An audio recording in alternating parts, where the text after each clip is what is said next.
Alright, so this is where I stopped my last video, but I want to very quickly do a cotangent function.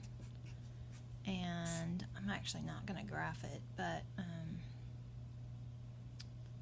just do what we did here.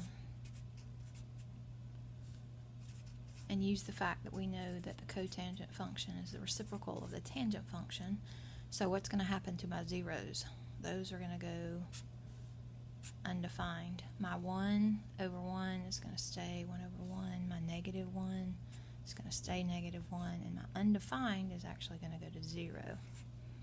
Alright, so if we were looking at this on this graph, what's happening here?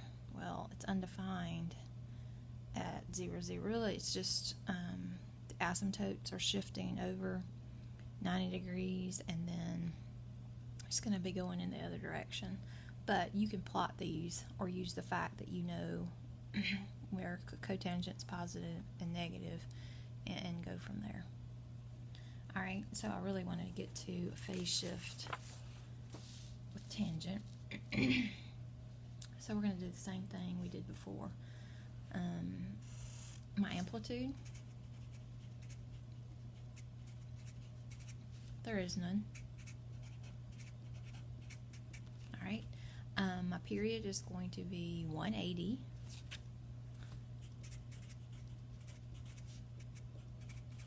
Or pi divided by b, which in this case is 180 degrees.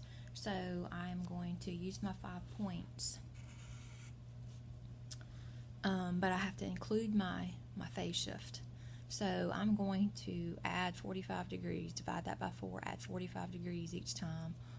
And starting at my phase shift, so pi over 4 is 45 degrees, so I am shifting to the right 45 degrees. So instead of starting at 0, now I'm starting at 45 degrees, and then I'm going to add 45 degrees each time. So I'm going from 45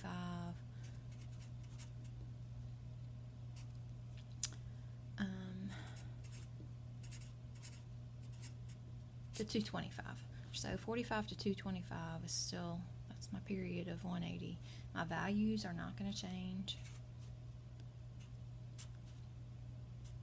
Plug them in. If you have no idea where I'm getting these values, I've established a pattern, and I'm just using that because I don't have a coefficient of a to multiply by anything, so those aren't changing. If you're not comfortable with that, plug that in your calculator and figure out what the tangent of 45 minus 45 or the tangent of 0 is 0.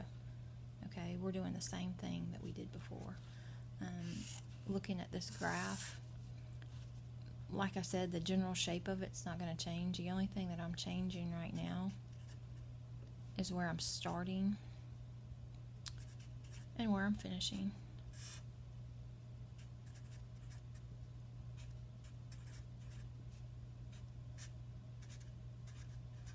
So I've got my asymptote at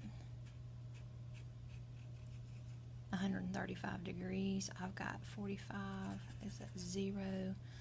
I've got 90 degrees is at 1. So this thing is going up right there, and then I've got 225 is a 0, and 180 is a negative 1, so it's going that way. Alright, so that's the graph with that phase shift in it.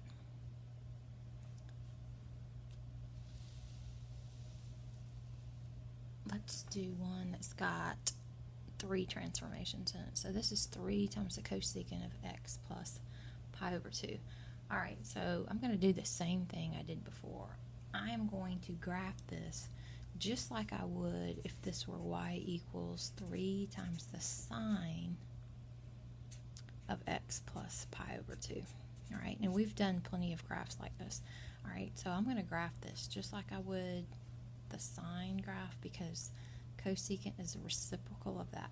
So if I'm looking at this graph, I know that the amplitude of this graph is 3. I know that the period is 360 degrees. And then I've got a phase shift negative 90 degrees. All right, so I'm shifting to the left. Shifting to the left 90 degrees. All right, so if I plot this, I'm going to pick my 5 values. I'm going to start at negative 90, and then I'm going to add 90 degrees each time. So to 0, to 90, to 180, to 270. All right, what are my values going to be? Well, my values are going to be the same thing they would be. The sign of 0 is 0, except now I'm multiplying that by 3. All right, so my zeros aren't changing. I multiply 1 times 3, that's going to be 3, and I multiply negative 1 times 3, and that's going to give me negative 3. All right, so the graph of this thing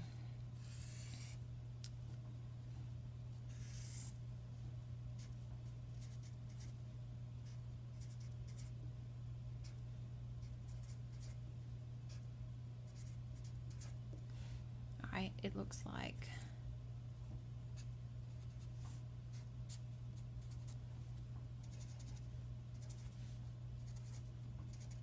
that. It's got an amplitude of 3.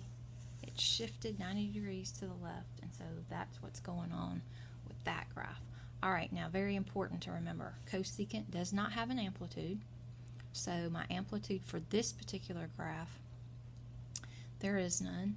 My phase shift is going to be the same thing. It's negative 90. It's shifting to the left 90 degrees. My period is going to be 360.